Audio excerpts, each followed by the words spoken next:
Good morning po, or good afternoon, or kung anong mga oras mo pinapanood ito. Good day. O, pwede na yun. Magandang araw sa iyo. Sana ay masaya ka.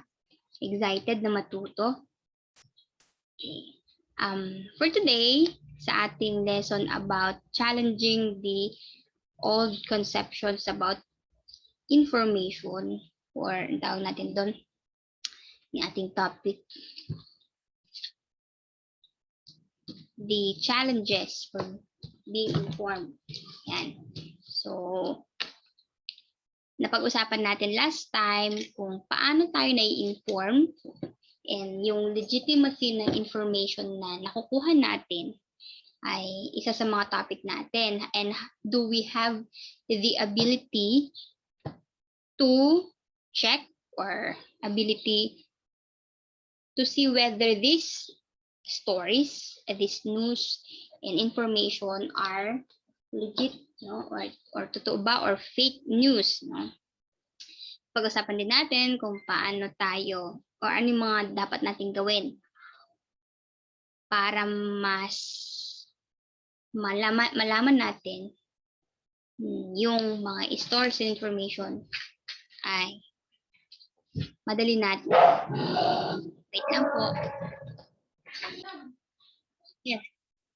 Ito po, naantala ng bahagya, gawa ng yung aso namin ay nag-ingay. Ayan. Pag-usapan natin last time basta about those legitimacy of information. Now, pag-usapan po natin ng freedom of the press. Ano ba itong freedom of the press? Naririnig niyo ito madalas, especially when ang pinag-usapan ng journalism, the kalayaan ng isang tao para ma-inform at mag-inform. Yan. Okay. So, dito po sa ating topic, let's check kung paano or ano ang bang sistema ng freedom of the press. As a global citizen, karapatan natin na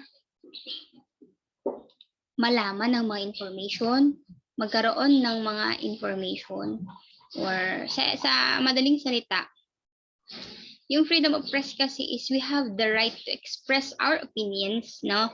And of course, mag-share ng information freely using different media, no? Different media, I mean. And of course, we have also the right to receive any publications, whether it is in print media, radio, TV, or sa social, no, social media. So, ayun, this is our right, the freedom. Nakasama po ito sa ating batas, sama sa mga Bill of Rights. Okay. Ang freedom of press or press freedom is the guarantee by a government of a free public press for its citizens and their associations, extended to the members or to members of news gathering organizations and their published reporting. Ibig sabihin, it guarantees that any government must extend any news gatherings or news, no, or information sa lahat, sa public. Okay. It also extends to news gathering and processes involved in obtaining information for public distribution. Okay. So ito, yung ating press freedom, okay? The usual kasi ay nasa newspaper, social media platforms, yung media outlet na tinatawag natin, sa television networks, and sa radio. So, yan yung mga outlet natin. Usually, expensive yung media, halimbawa kung TV network or radio, yan usually yung mga expensive itong mga media outlet na to. Kaya yung iba, they prefer to publish news and stories sa newspaper kasi mas mura siya, and of course sa social media platform. So of course may mga may-ari ito, mga small elite, mga halimbawa ABS-CBN, they own this television network. They have the freedom to publish or mag-inform sa public. And meron din silang control over this information and news. Yan. Not all countries are protected by a Bill of Rights, or katulad sa atin, meron tayong kasama sa Bill of Rights natin, yung press freedom or freedom of the press. Hindi lahat po ng bansa ay meron silang naka-state sa constitution nila yung freedom of the press. For example, in North Korea, controlled by the government yung mga information, yung mga news, no?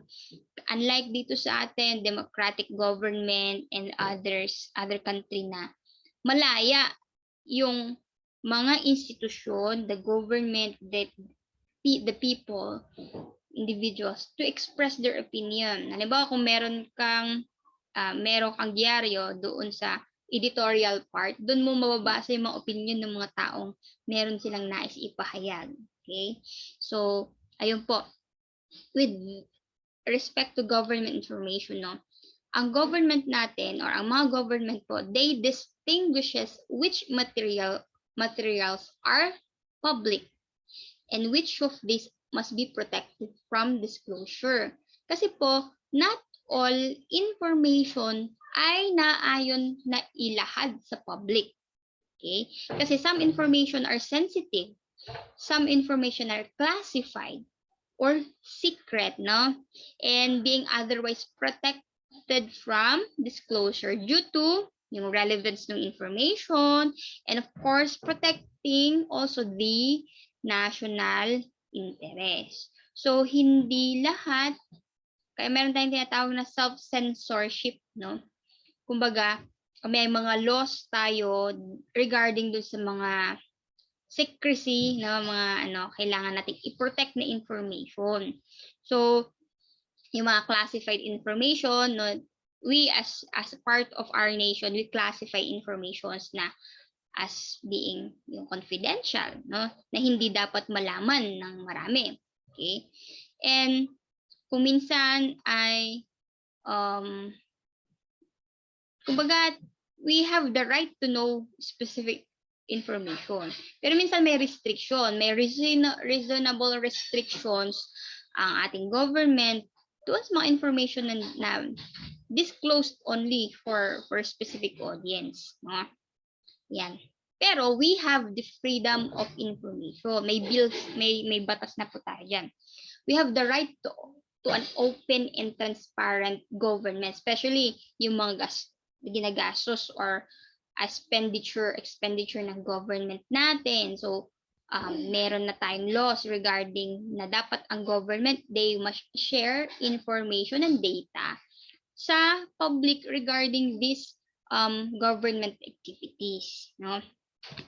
So, ang freedom of the press, ito yung distinct right natin, no? Na nagbibigay kalayaan sa atin para malaman ng mga information na necessary.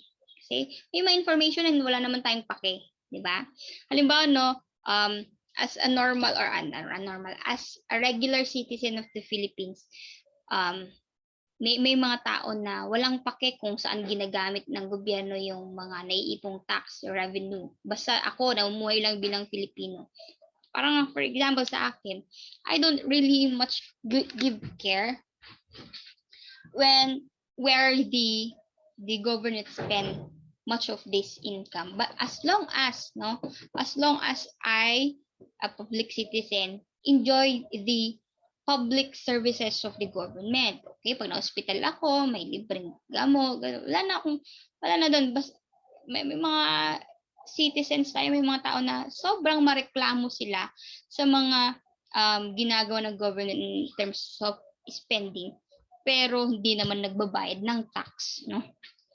So, wala kang karapatang magreklamo sa gobyerno kung di ka taxpayer. Okay. Kaya nga yung mga taxpayer, sila yung may ingay kasi they have this right, no? They have to know the information where the government is spending its money or its income. Kailangan, hindi lang po doon, yung mga ginagawang mga laws, mga ganyan. Hindi lang sa income. Yan. So, to continue, yung mga government po, many of other governments are subject to sunshine laws or freedom of information legislation that are used to define the ambit of national interest. So, hindi pa naman ganong katagal pero na-approve yung freedom of information natin, yung bill. Hindi ko lang kung si Grace po yata yung nag-coin ng batas na yun. Pero something like that. Yan. Ang freedom of the press po, okay, para sa freedom of speech, no? They're some kind of related. Pero some limitations are always present both in principle and in practice. Sa press freedom kasi, ito yung may power to influence over society. Okay? And yung ating ini-inform, the information, somehow, kailangan may responsibility ka dun sa sinishare mong information. Mabigat kasi ang paghahayag, no? Pagpapahayag ng information. Halimbawa itong GMA tsaka ABS-CBN, when they release news and stories, they are doing every fact checking, no, bago nila ilabas yung information na yun. Kasi halimbawa no, ang isang news na ay halimbawa no, Pacquiao guilty sa panggagahasa, that's a big news for everybody since Pacquiao is a public servant, no? Once na naglabas tayo ng news na walang hindi maayos na sources, hindi walang katotohanan, mabigat yun. Pwede tayong kasuhan ng other party of any charges regarding giving false information. Okay? So, mabigat na responsibility ang nakapatong sa mga sa press. Yan. Ang mga journalists, they have the access for more information. Yan. Then when you compare it to a regular average person, ang mga nasa journalism po, mga broadcasting, they have more access than us. Halimbawa ako, no, I don't have the access of information sa COMELEC kasi nga, I'm a regular teacher. I'm just a regular citizen. Pero itong mga journalists, no, may access sila doon. Pag may information regarding sa commission ng election, ni-inform sila, and then yun yung inilalabas nila sa public. Kumbaga, the press has become the eyes, ears, and voice of the public. Kaya ka-eyes ng public, no, si journalist or itong press, sila yung they are the ones who give the picture, the image, the happenings, inilalahad nila at nalalaman natin, nakikita natin through their news stories. Okay? Ganun din, sila ang ating tenga, the voice of the public. Kaya kung mapapansin nyo yung interview ni Karen Davila sa mga politicians, for example, kay Manny Pacquiao, talagang hindi mo pigilan yung mga sinasabi niya, although parang ano naman yung sinasabi ni Karen Davila, para nakaka-offend naman. Pero some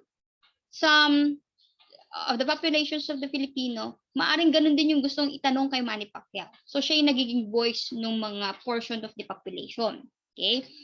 In this sense, it has been suggested that the press functions ay nagiging tinatawag nating fourth state. Okay? Bakit fourth state siya? Kasi sila yung doon natin nakikita yung checks and balances. Meron tayong the executive, and the judiciary. Yan yung tatlong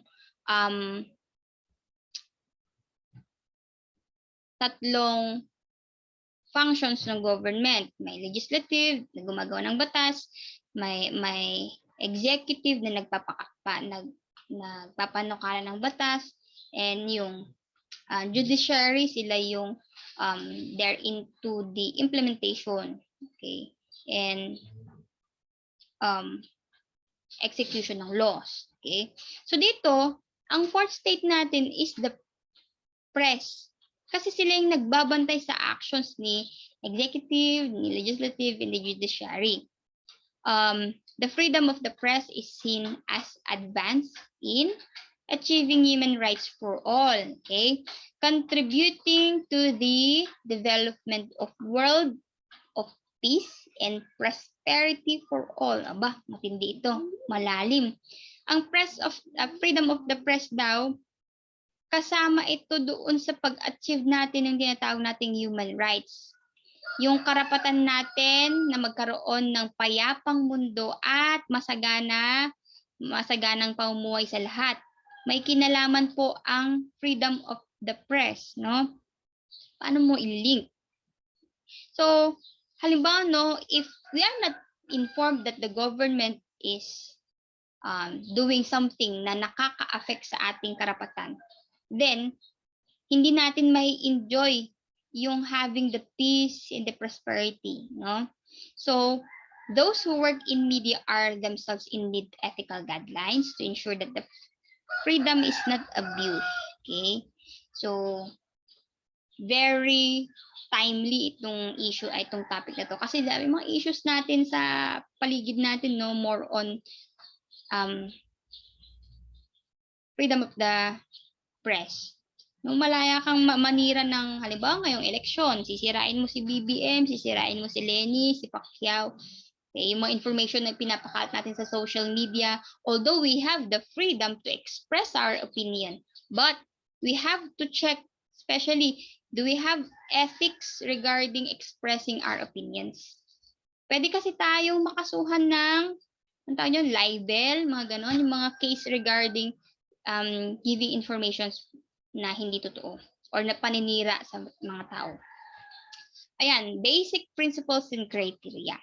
So, ang freedom of the press po, sa mga bansa na develop, okay, freedom of the press implies that all people should have the right to express themselves sa magitan ng writing or in other way of expression or personal opinion or creativity. No?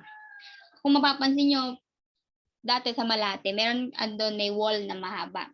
Parang, tawag dito, binakuran ng wall yung isang space doon na pagmamayari ng public. Now, ang mga kabataan, nagsusulat sila na kung ano-ano doon, nag-drawing ng private parts, no? Do we consider that as freedom of the press or expressing yourself into writing? Okay. Sa atin, we express ourselves, yung opinions natin sa social media. Considered ba ito na freedom of the press? Okay. Ang tawag natin doon ay our own freedom to express ourselves in any kinds of platform. Pero itong sinasabi nating freedom of the press, no? Pag sinabi nating press, na alam mo na papasok dyan the journalist, the media. Yan. Now, the Universal Declaration of Human Rights, ito noong 1948 sa US po.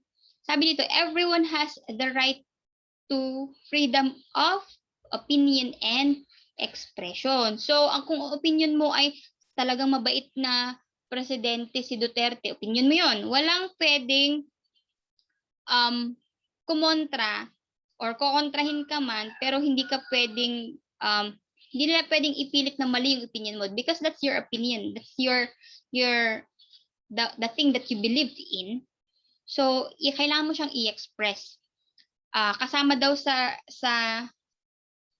rights natin yung freedom to hold opinions without interference and to seek, receive, and impart information and ideas through any media, okay, regardless of frontiers. No, any media, dyaryo man yan, TV, print ad, social media, okay, any platforms that you can share your ideas and opinions.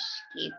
Before, ang mga tao, mga way back, mga sinaunang manilalang, sa cave nila sinusulat yung how they express themselves, no? Kung kaya yung mga Neanderthals, yung mga na-discover na places kung saan may mga drawings, that's how they express themselves, no? Now, eventually na-invento ang press, printing press. So ang mga tao, they learn how to sa pagkatuto natin ng paano magsulat, you put your opinion and your information and your ideas into writing and then you print it. Yung mga libro po na ating binabasa, yung mga libro na nabasa nyo, halimbawa, no, ang aklat, ang paboritong aklat ni Judas ni Babong. Okay. It's not actually, let's say, these are stories na kasama doon sa storyline, sarili na ng opinion. Okay? Halimbawa, no, kung nabasa nyo na po yung Aba, nakakabasa na pala ako ni Babong. That is a typical story of student in his journey sa pag-aaral at pagtatapos ng pag-aaral. Now, kasama dun sa nakalagay, sabi niya, 2 dekada ka lang mag-aaral. Kung di mo pagtsatsagaan, 5 dekada ng kahirapan ang kapalit. This is his opinion regarding studying, yung writer nun. And na-express niya to sa pamamagitan ng pagsusulat ng stories. Everyone, sabi dito sa Declaration of Human Rights, everyone has the right to freedom of opinion and expression, regardless of any way kung paano mo siya i-express. Okay? The concept of freedom of speech is covered by the same laws as freedom of the press, thereby giving equal treatment to media and individuals. So, kung nag-vlog ka, bigla kang nag-vlog tapos sinabi mo mga opinion mo, that's your freedom of speech, no? Walang pwedeng kumontra doon walang pwedeng humadlang sa'yo sa kalayaan mo na mag-express ng sarili mo. Okay? Kasi kasama yan sa ating karapatan.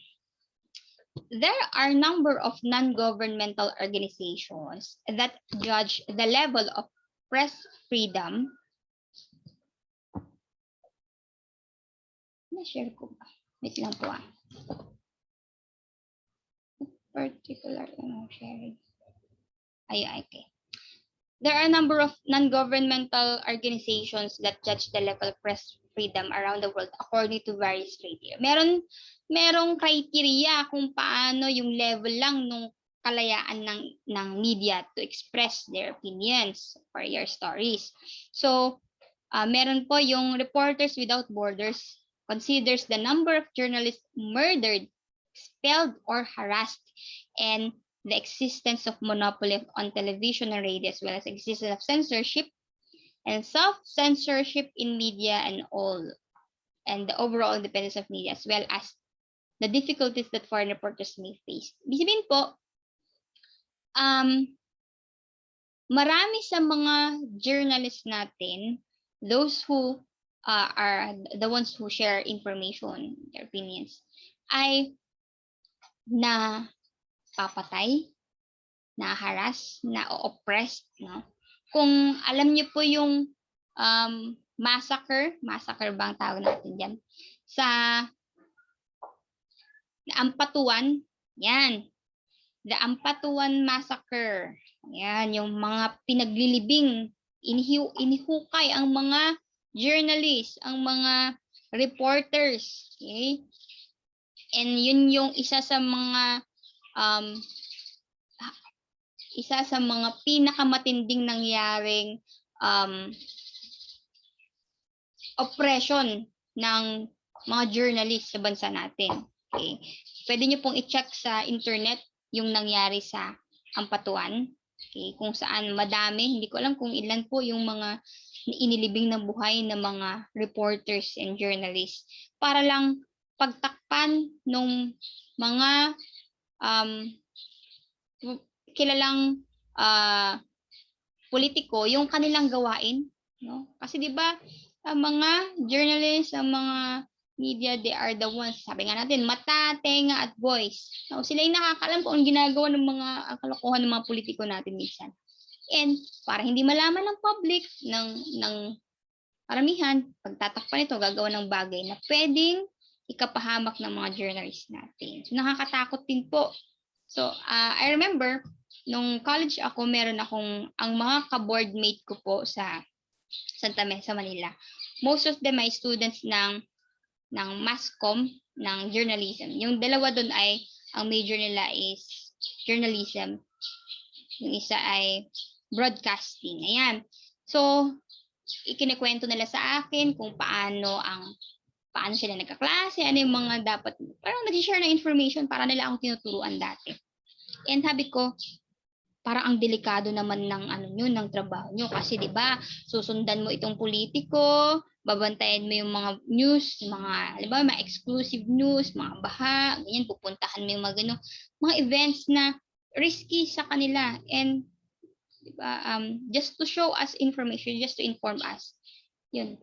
Ang tawag doon, buwis buhay na trabaho. Yan. Freedom House, likewise, it was Freedom House America, and studies the more general political and economic environments of each nation in order to determine whether relationship of defendants exists that limit in practice the level of press freedom that might exist in theory. Yan.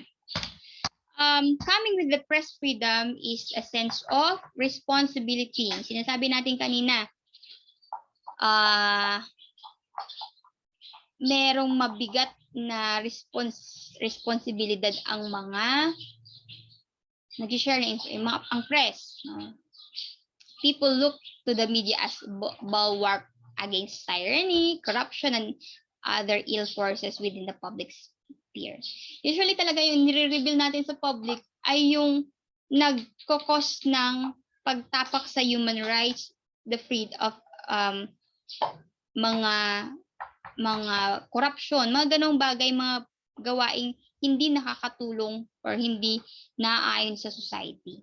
Media can be seen as the public voice of reason to counter the powerful mechanisms of government and businesses. Kung hindi ibabalita ng press ang kalokohan ng gobyerno, di tayong mga taong nakatira sa isang society will become the victims of these powerful mechanisms. Ganon din ng businesses, di ba?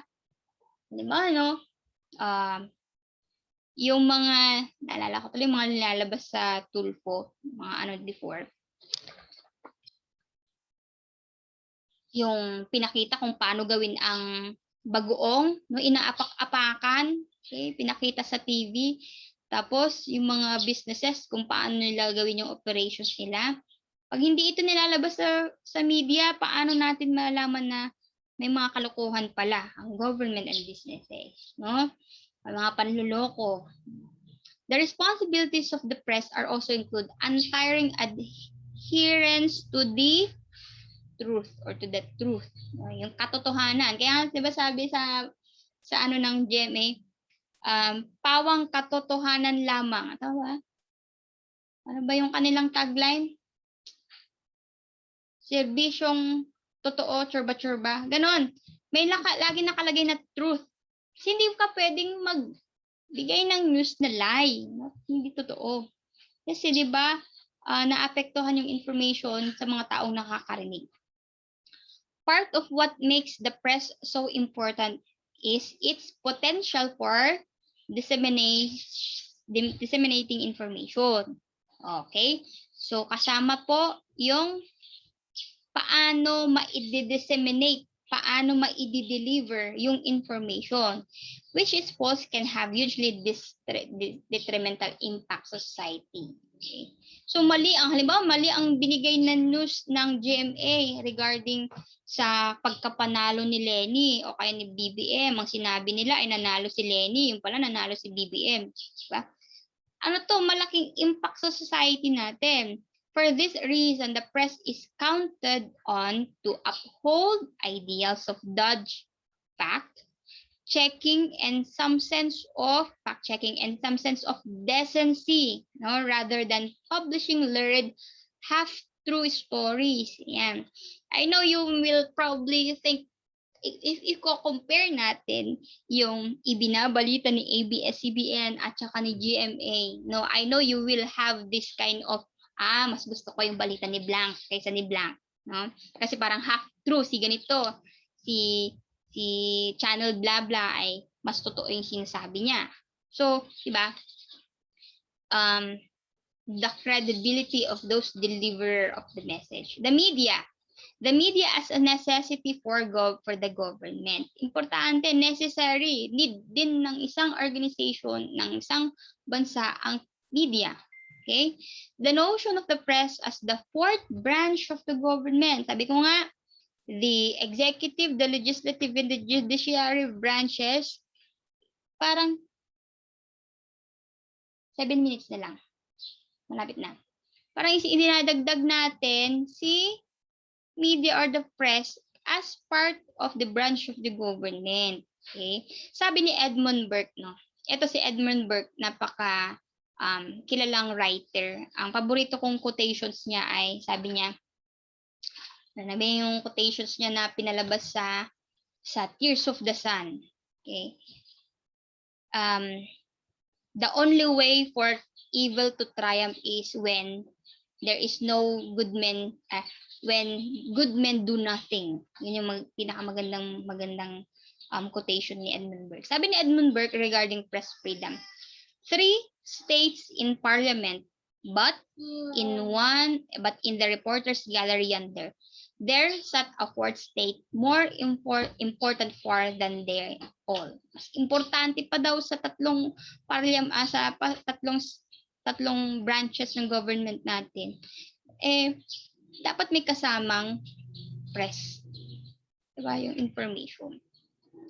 The development of Western media tradition is rather parallel to the development of democracy in European United States. Dahil nga sa democracy, no, kasama dito yung sa democracy kasi yung freedom, okay, yung liberalization, the ideological level of which it advocates freedom of the press, where the liberal thinkers of the 18th century and 19th centuries, ito, kung saan yung democracy, no, laging kasama ito yung freedom of the press. They developed their ideas in opposition to the monarchies. Ito dito nagsimula. Kinontra nila yung mga ginagawa ng mga monarkiya. Okay, the monarchist tradition, the divine rights of the king, no? Particularly sa mga rights na ini-enjoy ng hari, yung mga monarchies, no? Nakita ng mga opposition na parang hindi nalalaman ng public yung ginagawa ng mga monarchies. And we have the right, no, to check whether these activities ay naaayon pa rin ba sa batas. Okay? So freedom of the press was integral part of individual rights promoted by liberal ideology. Yan. Liberty. Freedom of the press, malapit na po tayong matapos. Freedom of the press was, and still is, no, assumed by many to be a necessity, no? Kailangan siya sa democratic society. Kung nasa North Korea ka at syempre hindi doon democratic, no? Of course, hindi na ipa-practice doon ang freedom of the press. Okay? Hindi natin makikita sa isang undemocratic society yung freedom of the press. Sa lahat po ng may democratic society, kailangan na merong freedom of press, no? Other lines of thought later argued in favor of freedom of the press without relying on the controversial issues of natural law. For instance, no, the freedom of expression began to be regarded as essential component of social contract. Sa social contract kasi, this is the agreement between the state and its people regarding the rights and duties that each should have to the other. So sa social contract, ang agreement ay ang state, may mga panukala siyang mga batas, may mga rules and regulations siya na kailangang i-follow ng mga tao. Now, in return, as people will follow these rules and regulation, they will enjoy some rights, no? Kaya nga si state and people, rights and duties.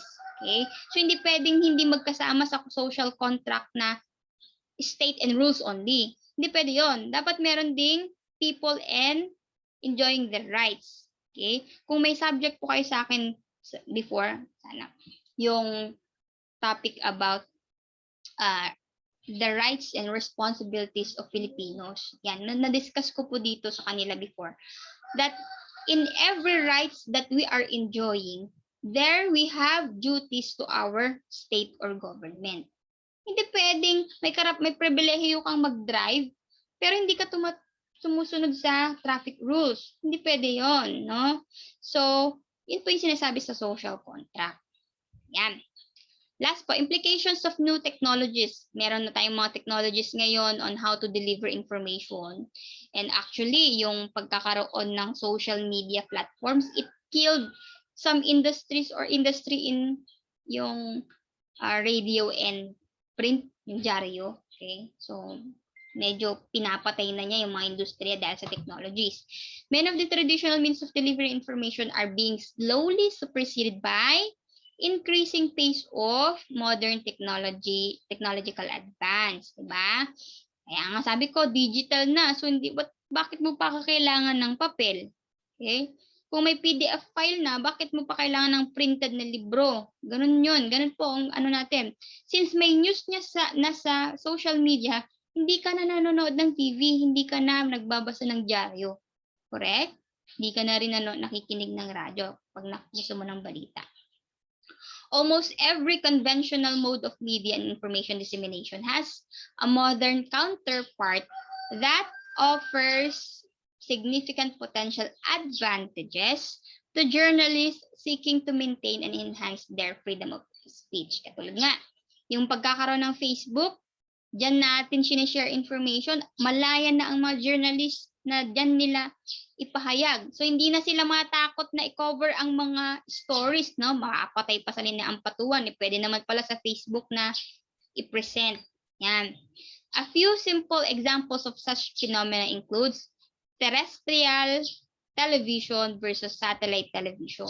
So, sa terrestrial television kasi, mas madali siyang i-manage and i-manipulate. Sa satellite television naman, more difficult to control kasi nga, as journalistic content can easily be broadcast from other jurisdictions beyond the control of individual governments. Ito po, example ko dito yung Al Jazeera. So dito, sa terrestrial television kasi, sa Middle East, mas gumagamit sila ng satellite broadcasting. Okay, ito yung company na Al Jazeera. So dito, sa channel na to, Arabic yung language, hindi siya more on English, no? Kasi nga, the Arabic language media channel operates out of relative liberal state of Qatar, often present views and content problematic to a number of governments in control and region. Yan. So dito po, dahil sa yung tinatawag nating accessibility sa channel. Okay? Mas ginagamit ang satellite broadcasting. Katulad po dito sa atin. Meron po example dito yan yung terrestrial tsaka satellite. Sa Manila, mapapanood mo ang GMA 24 oras Tagalog. Pero dito sa probinsya, satellite siya. Halimbawa, yung anong tawag doon? GMA Amyanan, Balitang Amyanan, yon. Mapapanood mo siya ng 5 p.m. in the afternoon at iba pa yung mapapanood mo sa gabi. Yun na yung 24 hours na. So usually dun sa Balitang Amyanan, naka Ilocano and ano yun? Pangasinan yung salita. Okay. At ang nire-reveal ay may issues regarding those regions lang. Okay. Web-based publishing. Okay, last na po. Web-based publishing naman, ito yung vlogging, kaysa sa traditional. Sa web-based kasi, you have to have internet and website. Sa traditional, you have to have magazines and newspapers, yung tinatawag nating print ad. Okay? So, you need to have physical resources such as printing presses and offices. So, dito, in comparison with web-based publishing and sa traditional na print media. Sa web-based, hindi mo kailangan ng printing press. Kasi nga, kailangan mo lang, may internet ka, meron kang computer, ayan, at marunong kang gumamit ng ganon. Okay? So, dito naman, sa printing press, magsusulat ka, ibibigay mo sa printing press, at ipiprint nila. Ganun lang. Sa web-based publishing system naman, no, inexpensive, di ba? Hindi mo kailangan ng gumastos ng malaki. Ito pong voice over internet protocols, wala na po ito, no? Lumang-luma na po ito. So, hindi ko na po siya i-discuss. Hindi na natin yan, ano. Naturally, governments, last na siya. Governments are responding to the challenges posed by new media technologies. Nagmamadali po ako, may online class po kasi yung anak ko ng 10 a.m. So, i-prepare na kasi ng kapatid ko. Dali lang ha. Tapusin ko na lang po ito. Governments are responding to the challenges posed by new media technologies, no? Kasi itong mga sophisticated technology na to, kumbaga, mas napapadali. Basta meron kang internet provider, meron kang PLDT, yan. Kaya lang, may mga ano pa rin, may mga challenges pa rin. Okay, so, hindi natin mapigilan yung pag-share ng pag-share. Katulad nun. So, status of freedom of press worldwide, medyo malabo po yung picture ko. Kung mapapansin nyo, less ang restriction sa mga blue countries. Ano ba ako? Yan. Kaysa sa dito sa red. Ibig sabihin dito sa red, ano pa rin yung press freedom, mahirap pa rin. Okay, mga kulay-kulay. Ibig sabihin sa China, Philippines, North Korea, yan yung red, North Korea, yan mga bansa dito, India, tama ko, ay hindi India, basta doon, yan mga yan. And Worldwide Press Freedom Index, yan po, dito minimeasure yung every year, nagkakaroon ng ranking sa mga countries kung gaano yung level ng press freedom. So, nililista dito, survey, yung mga journalists, mga members ng RWB, yung mga research about the jurists and human rights activists. So, ang survey dito, tinatanong sa mga directly attacks on journalists and media. Okay? Kung totoo ba yung mga pinagsasabi nila sa kanilang media, yung ano yung nilalaman ng mga binabalita nila. The quality of journalism, hindi naman gaanong minimeasure dito. Pero yung level lang, no? Yung kung gaano ka free ang press sa isang lugar na maglabas ng information. Noong 2003 po, the countries were pressed in 2003, the countries were pressed was the most free. Okay, so sa Finland, Iceland, Netherlands at Norway, dito free ang mga journalists natin. May freedom talaga dito. Noong 2004, kasama nila ang Denmark, Ireland, Slovakia, Switzerland. And then, New Zealand, Latvia, and Latvia. The countries with the least degree of press freedom were ranked North Korea, di ba? Kasi di ba controlled yung information dyan? Burma, Turkmenistan, People's Republic of China. Totoo po kasi controlled dito yung information. Sa mainland, Vietnam, Nepal, Saudi Arabia, and Iran. Yung mga countries niya. Sa non-democratic states po, according to Reporters Without Borders or RWB, more than third of the world's people live in countries where there is no press freedom. No? Nakakalungkot. Wala silang information na kung ano nangyayari sa paligid nila. Overwhelmingly, these people live in countries where there is no system of democracy or where there is no serious democratic process. Yan. Ang press freedom po, the freedom of the press, extremely problematic concept for non-democratic system. Yan ang problema sa kanila, yung mga hindi democratic yung government. Butter! Wait lang po si Butter. Kailan last na, saka ka nag-ingay. So dito, I cannot imagine living in North Korea without knowing what is happening sa labas. Ito pala sa atin, may mga chismosang kapitbahay na doon mo na nalaman yung news, di ba? Kaiba. Pero sa North Korea, meron din kayong mga chismosang kapitbahay doon. To this, and most of non-democratic societies employ state-run news organizations to promote propaganda critical to maintaining existing political power base and suppress yung mga media. No? Nasusuppress sila, kawawa sila. Ito ay challenge sa mga journalist natin.